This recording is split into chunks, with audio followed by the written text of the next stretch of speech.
وبعد السلام عليكم ورحمة الله وبركاته. So welcome everyone to our weekly Seerah class, Alhamdulillah. So last week we were looking at the battles of Hunayn and the siege of Ta'if. And last week, I recall, we didn't go into too much detail about those, about the battle and the siege. So inshallah tonight we'll just cover some of those aspects because last week we had some interesting discussions, alhamdulillah. So just to give you the history of those battles, and then from that we'll move on to the Battle of Tabuk, and inshallah have a short discussion on the Battle of Tabuk and some things that we can maybe take from that battle. So, coming back to the 8th year of the Hijrah, right? That's when Fatih Makkah happened, when the conquest of Makkah took place. So, like 3, 4, 5 weeks after that is now when the battles of Hunayn and the siege of Ta'if took place. It was after that, after the conquest of Makkah, Islam's influence and presence in the Arabian Peninsula expanded dramatically, right? Because Makkah obviously being a point, central point for any pilgrim of whatever faith, pagan or not. Makkah was a center for all of that. So for the Muslims to claim Makkah was a big deal. And to see the fall of Quraysh, which was the tribe that dominated and essentially controlled the economical status of Makkah, to see Quraysh now, in a sense, falling under Islam, for tribes that had allegiances with Quraysh, it meant a great deal as well. So two particular tribes, Hawaz and Thaqif, they had an alliance with each other, and they had an alliance against Islam, against the Nabi Muhammad sallallahu alaihi wasallam. So when they saw, Makkah was taken over, they saw it as a prelude to Islamic rule over the entire Arabian Peninsula. And obviously, for them, that was a threat to their autonomy, to their traditions, to their way of life. So the leaders of the Hawazin and Thaqif tribes, they rallied their troops, rallied the men as much as they could, and they decided that they wouldn't wait for the Muslims to come to them one day, that they would rather take the offensive and attack the Muslims, try to wipe out the Muslims, and at the same time they tried to protect their way of life. This is what they had in their heads. And we mentioned last week there was a young warrior, ambitious, his name was Malik ibn Auf, and he ordered anyone that was in that army to take everything that they possessed, anything that they had some sort of ownership over, bring that to the battlefield. Your livestock, your family, whatever wealth you have, bring it to that battleground, because he believed that if you see what you have to lose, you're going to fight even harder to make sure you don't lose it. And that would motivate them to fight more, fight better, fight fiercely, and not retreat. Because if you retreated, if you gave up, you would give up everything that you have. And obviously the Muslims won the battle, but leading up to that, the Prophet Muhammad obviously heard of this fight that was coming from the Hawazin and Thaqif tribes. And so the Fatih of Makkah was with 10,000 Muslims, but after the conquest of Makkah, there were about 2,000 newly converted Muslims. So now the Muslim army was reaching numbers of around 12,000. And now the 12,000 strong Muslim army set out to meet this threat, to meet this army of Hawazin and Thaqif. So this is now the biggest that the Muslim army has ever been since the Battle of Badr, 12,000. And as anyone would in a large crowd, feel that safety in numbers, feel that they have some sort of strength because they can count. There's a lot of us. We can't lose. There's so many of us. And the Muslims, some of them, they believed that they were now going to easily overpower this force, because so far the Muslim track record for winning battles was 100-0. in so many ways. And so some of them were relying on the strength of numbers and the weapons that they had, and all of these material things. And for that moment, forgone their faith in Allah, let go of the Iman for those few moments. Because they had some sort of pride, some sort of arrogance in the fact that we are these many Muslims. So that small aspect to it all led to chaos. Initial chaos in the beginning of the battle, and also a partial retreat. And even with some of the Muslims fleeing from the battlefield because of that. So just to give some geographical description of Hunayn. Hunayn is a narrow valley with very steep hills on the side. And it's the perfect location for an ambush, and that's exactly what Thaqif and Hawazin did. So the Muslims, they entered into the valley early in the morning, but the Thaqif and Hawazin, they were there the night before, already set up. And then suddenly, they attacked, overwhelmed the Muslims with that surprise ambush. With lots of bows and arrows, because but Thaqif and Hawazin have the high ground, and they have the distance, and they already know where the Muslims are, they've been watching them into the valley, etc. They had the upper hand, strategically speaking. So the Muslims were, caught in this ambush, in this trap. And that doesn't matter how big your army is, if an army is taken by surprise, chaos happens, confusion happens, everyone starts to panic. And that's what happened to some Muslims, and the ranks for the Muslims broke. And particularly in the newer younger Muslims, those that had recently embraced Islam. So that led to that chaos, that initial chaos and partial retreat of the Muslims. Some of them fleeing from battlefield. But the Prophet ﷺ remained steadfast and displayed that courage that set an example for everyone around. Not only that, when he called out to his companions to encourage them, to motivate them, urging them to stand their ground, to stay fast, to fight back, to not give up, to not turn around. His uncle Abbas ibn Abdul Muttalib also echoed what the Prophet ﷺ was saying, because he was known to have a very powerful and strong voice, so he could reach a bit further. And he called out to the warriors and the fighters in the Muslim army and got them to join him, especially the Muhajirun, and the Ansar, because they were the ones that had been with the Prophet ﷺ and the first Sahaba from the beginning. They have been in many battles, and they were being reminded of their duty to Islam and the Muhammad ﷺ. So after that, motivation, after that scare and shock, the Muslims ranks eventually began to reorganize themselves. And so the Prophet ﷺ, with a small group of the really faithful companions, they pressed forward, they led the charge with this new energy. And we had people like Ali ibn Abi Talib and Umar ibn Khattab, they were leading parts of the charge. And their bravery and their courage and their strength and their fighting set an example and inspired others also to join the fight and say, oh, look at Ali, he's fighting like that, let me go support him, let me go help him. Look at Umar, Umar's managed on his own, I'll go help Ali. So with this, examples of strength and courage, and the leaders of the Sahaba leading by example, the Muslims managed to turn the tide and broke through the Hawazin ranks and the Thaqif and forced them to retreat.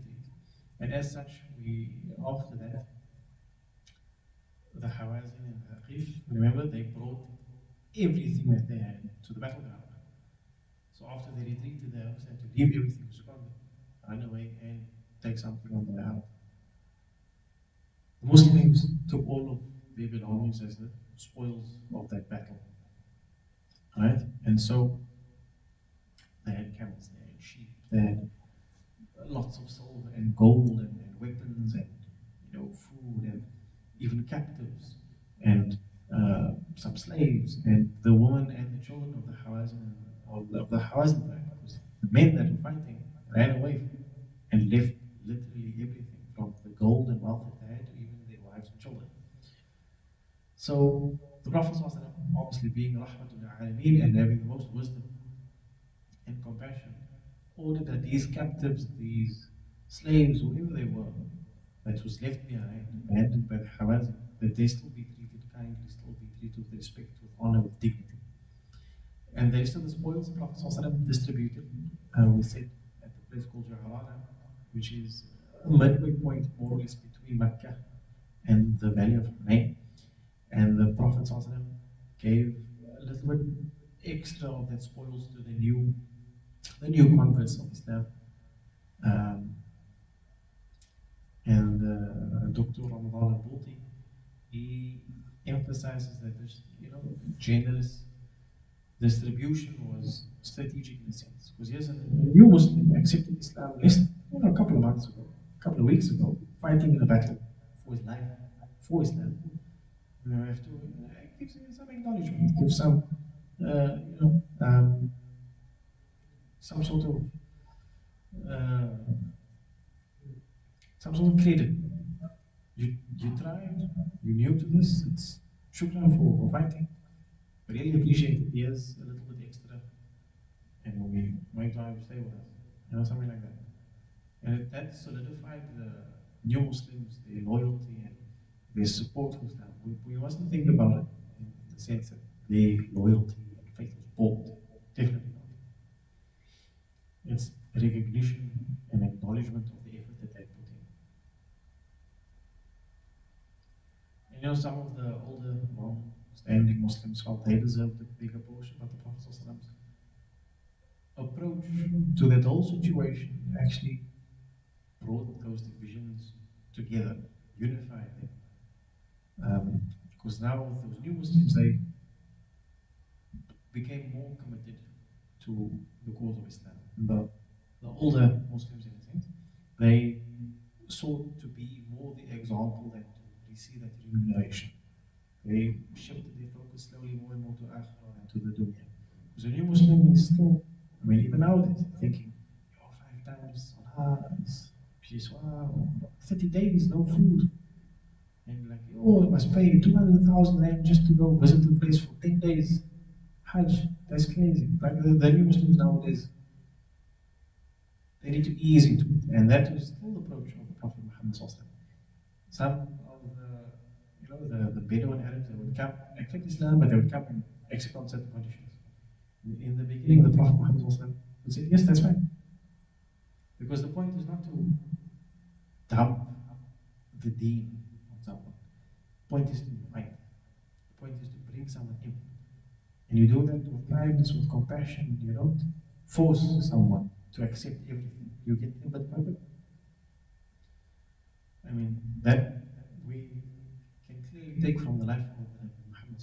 No one was forced with the sword to their neck to accept Islam, or no one was put to death because they missed something or didn't do something. They're always given the benefit of the doubt, and always invited again, and always invited again. And so, moving on from the Battle of Hunayn, now getting to the siege of Ta'if. So, the Hawazin and Thaqif, they were together, but Thaqif, that tribe retreated back to their stronghold, to Ta'if. Ta'if was a fortified city, and it was had really good defenses. So the Prophet ﷺ obviously saw, in the same way that Khaybar was seen, that Ta'if was going to be a potential threat in the future. And so the Prophet ﷺ with the Muslim army laid siege to Ta'if again. But it was a bit difficult because there was high walls and skilled archers. So it was very challenging for the Muslims to overcome this. And so they say that this siege was about 20 days, and the Muslims tried different tactics in this war, in this battle. Some of these tactics included using catapults, which is something very novel, something very new to the Arabian, to the Arab battle style. But that's something that they took from previous encounters with the Romans, with the Byzantines, using catapults and other various means. But despite the efforts, the city of Taif's defenses, they held out. And so the Prophet ﷺ then made the decision to hold off on the siege, for the Muslims to return back to Mecca, because the Prophet Muhammad also understood the value of strategic patience. To wait it out, to stop the siege. Because these also knew if they continue this fighting against this city that really has very good defenses, the Muslim army would be exhausted, and any supplies that they had would be exhausted as well. And there's no definite guarantee that they would overcome the city of Taif in a comfortable way as they have done before. Right? And so, even if they do overcome the city of Taif, the Muslim army is completely depleted of resources. There's no guarantee that there would be a peaceful resolution afterwards, or a peaceful resolution that could be achieved in the future. So after the Muslims withdrew, right, they stopped the siege. It wasn't a retreat. It was a decision to no longer lay siege into it. And the Prophet ﷺ also gave the city of Taif an opportunity to think and a space to mull over the idea of Islam and what has been happening over the past few months. So the people of Taif saw the Muslims withdraw, and they also saw how the Muslims were treating the prisoners that they had. And they also saw how whatever spoils of war they gained, how that was distributed equally. And they also saw how the Prophet ﷺ was, his character with whoever was fighting with him, with Sayyidina Ali, with another Sahaba, with the new Muslim, with an old Muslim, with the Muhajir, with the Ansar, with the prisoners. And so when they saw that magnanimity, when they saw that kindness, that rahmah, that compassion, when they saw how the Muslims were with one another and with their enemies, they began to soften in their stance. And they, recognized the benefits of joining the Muslims, joining Islam. And eventually, not long after, the entire city of Taif embraced Islam voluntarily, not with the sword to their neck. The Muslims fought them, decided, okay, we're not going to fight you anymore. We give you some time, some space. And then people of Taif saw, okay, no, this is actually not what we thought at all. They embraced Islam. And remember, before the Hijrah, what was Taif doing to the Nabi Muhammad? Throwing with stones, chasing him out of the city, throwing garbage on him. And now, 10 years later, 13, 14 years later, the entire city accepts Islam. And that was now the dua of the Nabi Muhammad.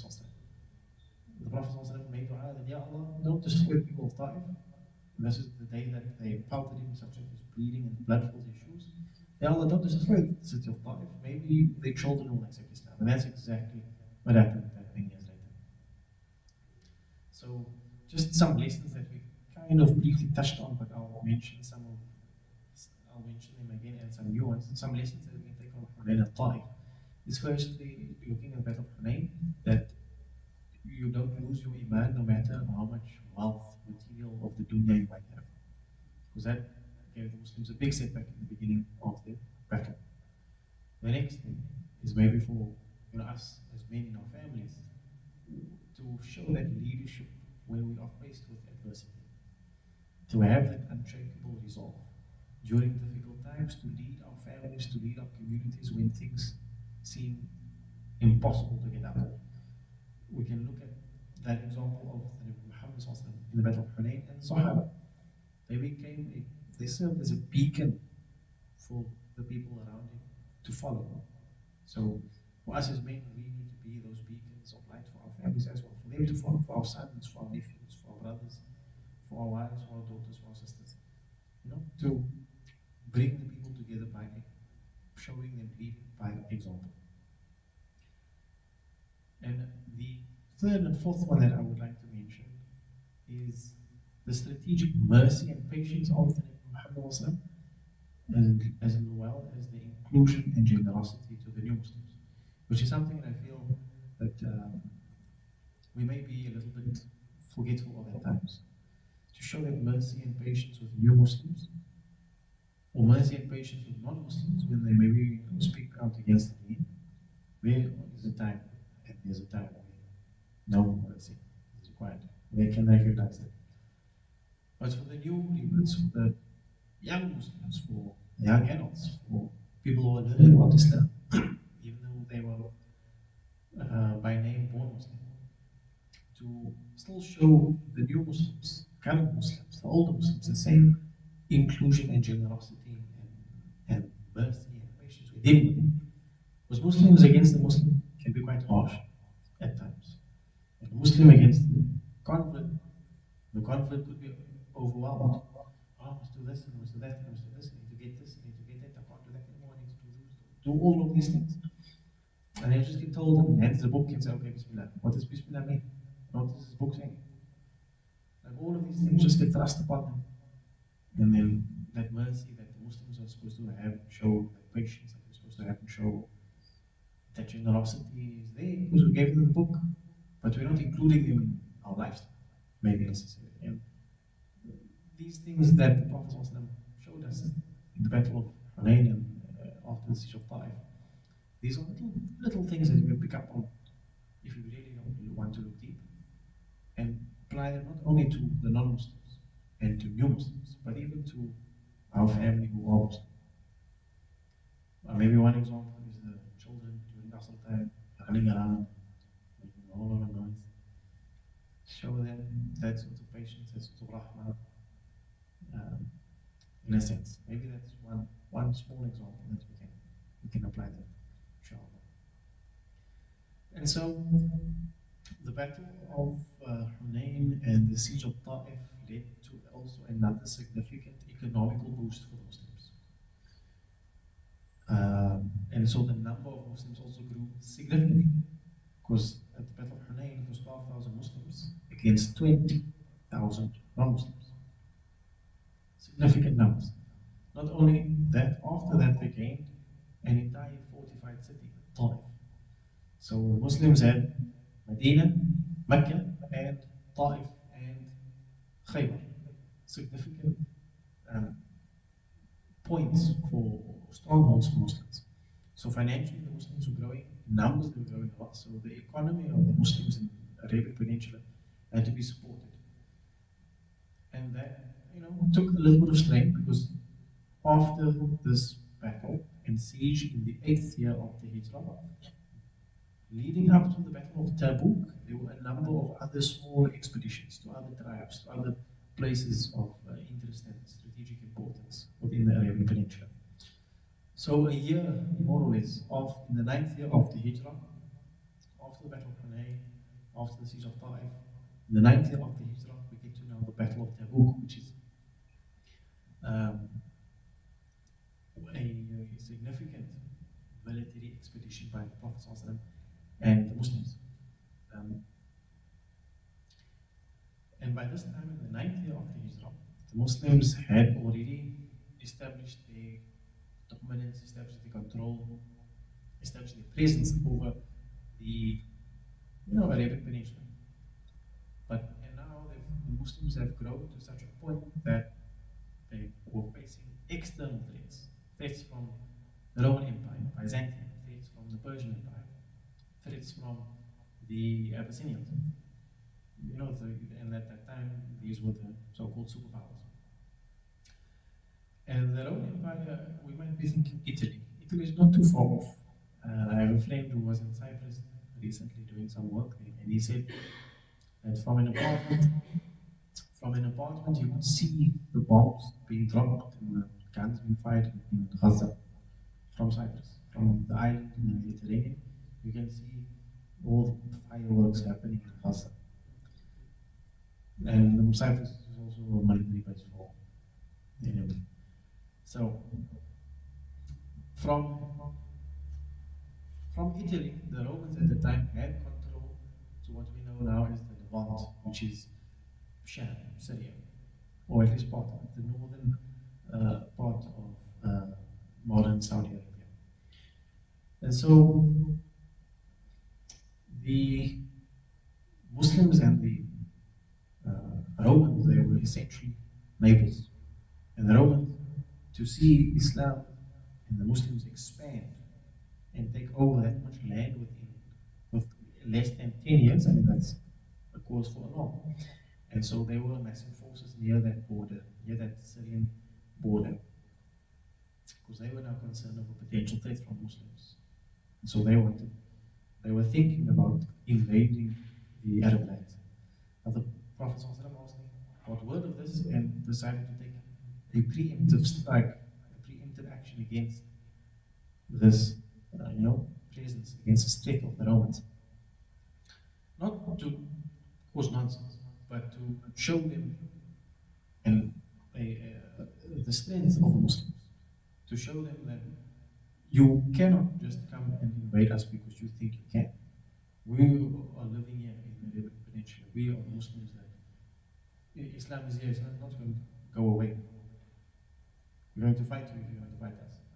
So that was also, showing them that the Muslims were ready to defend themselves against any foreign invasion. And so, to prepare for this expedition of Tabuk, it was difficult because it was one of the most challenging expeditions that Muslims had ever faced at that point in time. And some of those challenges were the climate and the distance. I mean, from Medina to Tabuk, it's northeast-ish, north. But it's about 700 kilometers away. 700 kilometers of desert, 700 kilometers of little resources, food, water, 700 kilometers of land filled with wild animals. 700 kilometers that you have to walk in the desert in the summer. So it was hot, it was long. And that would exhaust anybody. I mean, it takes you a couple of hours to drive there from Medina. So imagine just walking. Not only that the weather conditions and the distance was harsh, there was a scarcity of resources because the Muslims were facing shortages of food and water, and also horses and camels for people to ride. Because the total number that marched was approximately 30,000 men. 30,000 men traveling 700 kilometers north to meet an army that they had never faced really before, with food and water that had to be rationed, with people that were poor and only had their lives to offer up, with people that were rich and didn't even want to contribute a cent. And so this was the only war where the Prophet, or the only battle where the Prophet called upon every single able-bodied person to contribute in whatever way they could to this expedition, whether with their hands participating in this battle, or whether with wealth that they had, or if they had both, or with both. And so, obviously, there were the hypocrites that made excuses and didn't want to go, and they were saying things like, "It's too hot for me to go and fight."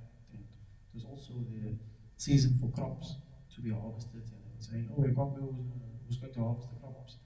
And there were also some who just outrightly refused, and some made excuses. "Oh no, my leg is sore, I can't go fight." Many excuses came through from the hypocrites, and them not wanting to participate, to contribute to this expedition.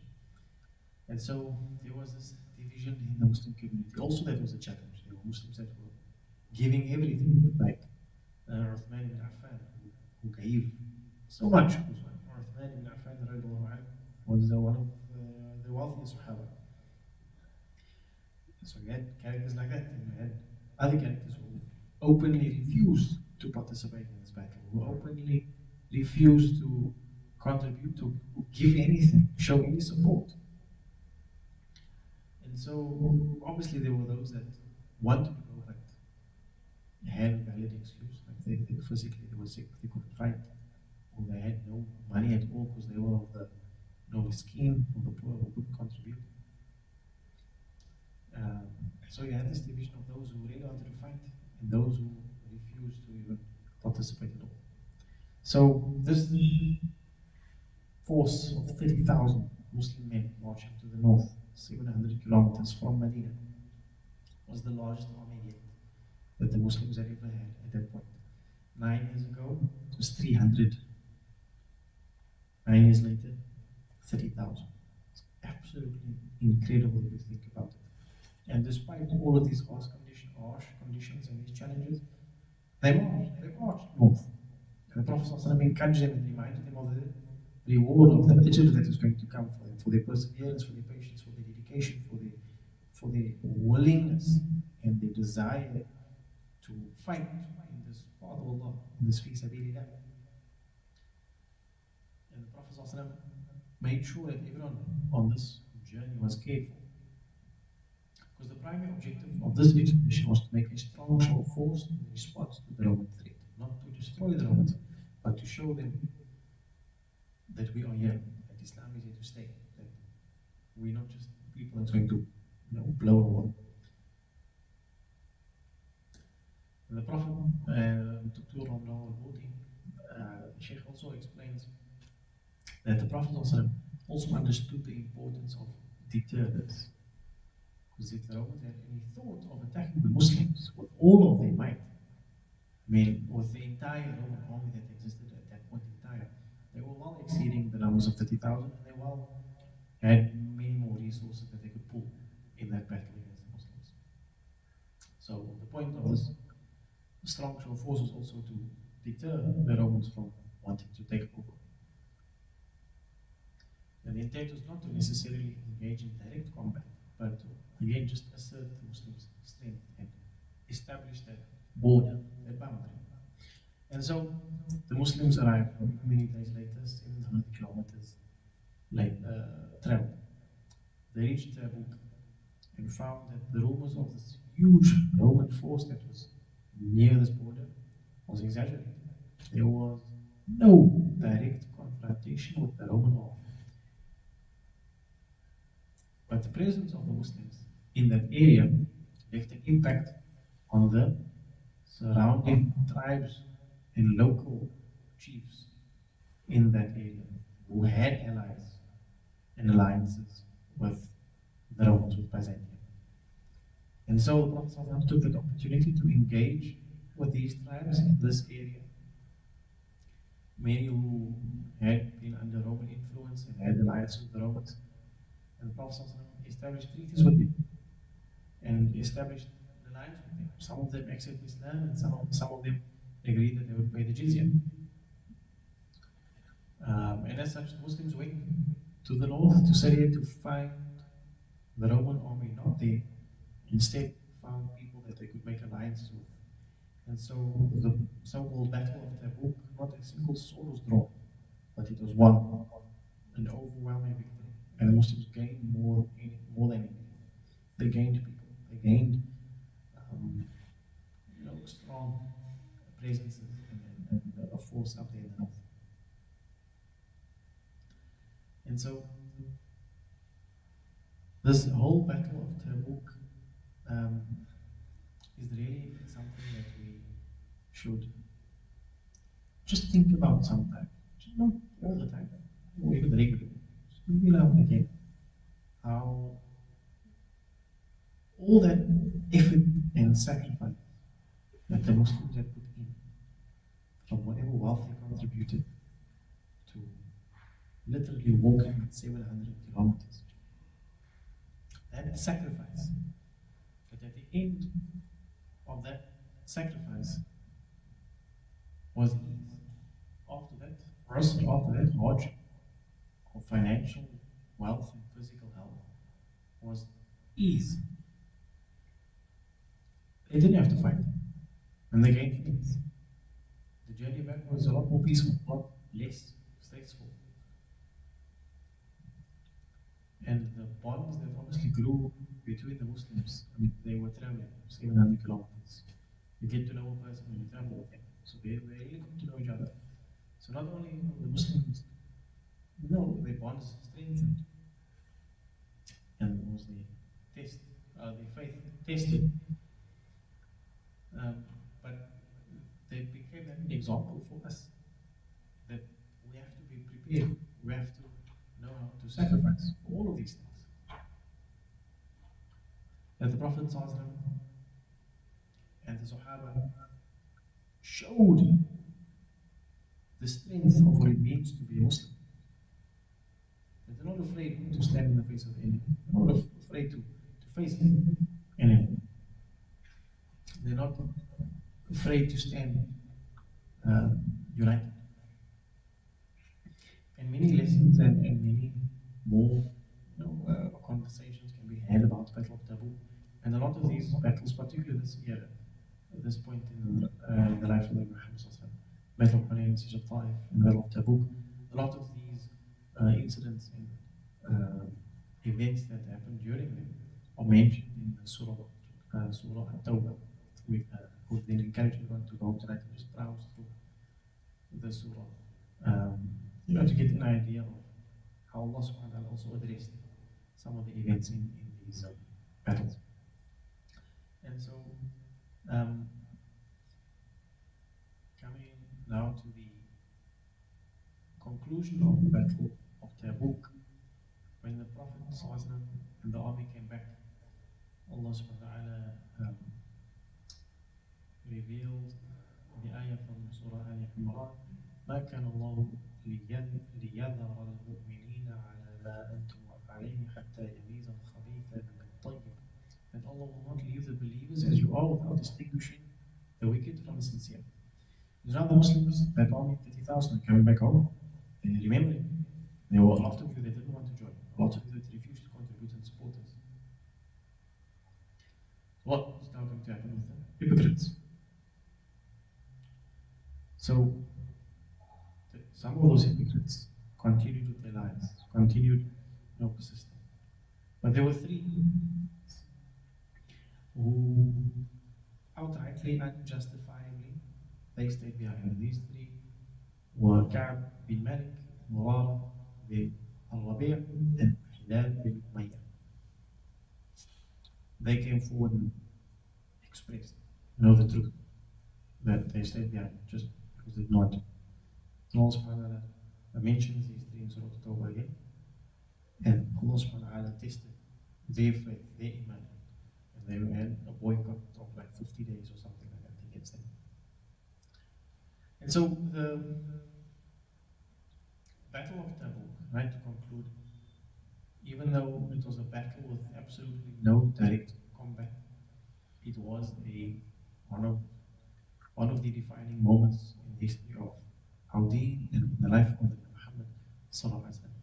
Because it not only showed the strategic foresight of the Nabi Muhammad sallallahu alaihi wasallam, not only showed this emphasis that the Muslims need to have on unity and being prepared together, but it also showed the, going back to the life of the Nabi Muhammad, it also showed the Prophet's dedication to securing some sort of peace and stability for the Muslims, which is something that we should be taking that as an example, trying for our own families, trying for our own communities, trying to get that peace and stability for our families, for our communities, for our country.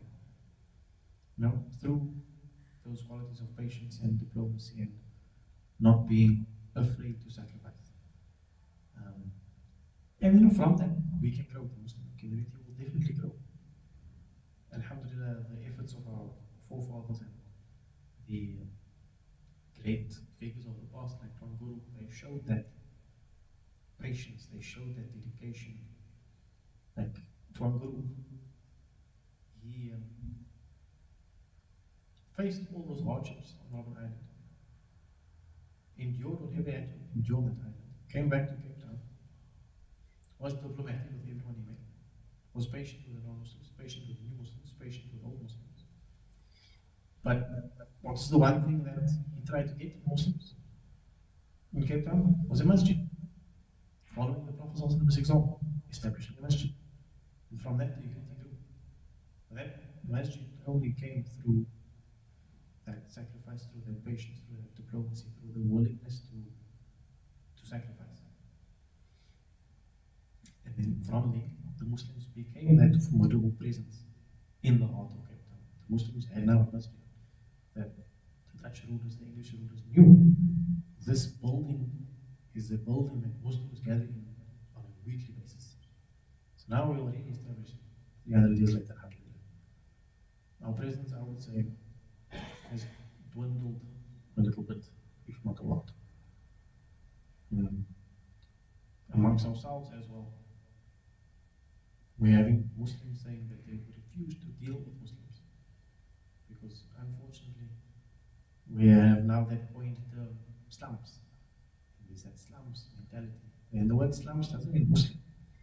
The word slums doesn't mean anything related to Islam. Slums is referring to a particular mindset and uh, character trait in how that person deals with people. So we have Muslims not wanting to deal with Muslims, non-Muslims not wanting to go near Muslims because of this, you know, um, really bad quality that is developed over the years. So we should slowly have these talks, reminders with ourselves, with other fellow Muslims about Nabi Muhammad, about the Sahaba, maybe not about them in general, but you know, as the year progresses, as we get to Ramadan, just mention, oh, Battle Badr, or oh, Conquest of Makkah, or you know, any other relevant thing as time progresses, inshallah. Because that's really what we want at the end of the day, Muslim Ummah to be united. And it starts at home.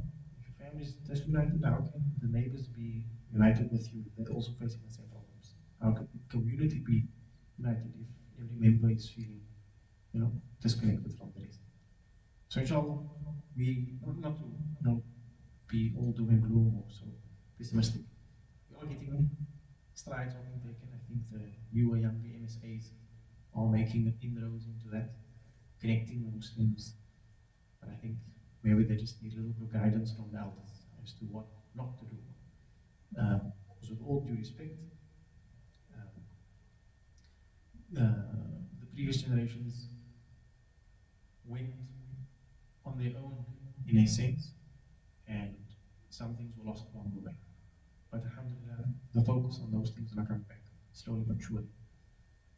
Um, and I think in due time, the Muslims will have that strong felt presence in Cape Town, in South Africa, and be leading from the back of the pack, and leading from the most southern tip of Africa, be an example of what it means to be united as much as we can. Because unfortunately, Cape Town is one of the most diverse cities in the world. You'll get brothers from Cape Town, brothers from Joburg, brothers from Denmark, Indonesia, any country in Africa, alhamdulillah. So really we should be the example of what it means to be united, because we have every nation in Cape Town. So we should have some sort of, as I mentioned in one night, spiderweb network. We should have every masjid is technically part of a spiderweb, whether it be in Brazil or Australia or the UK.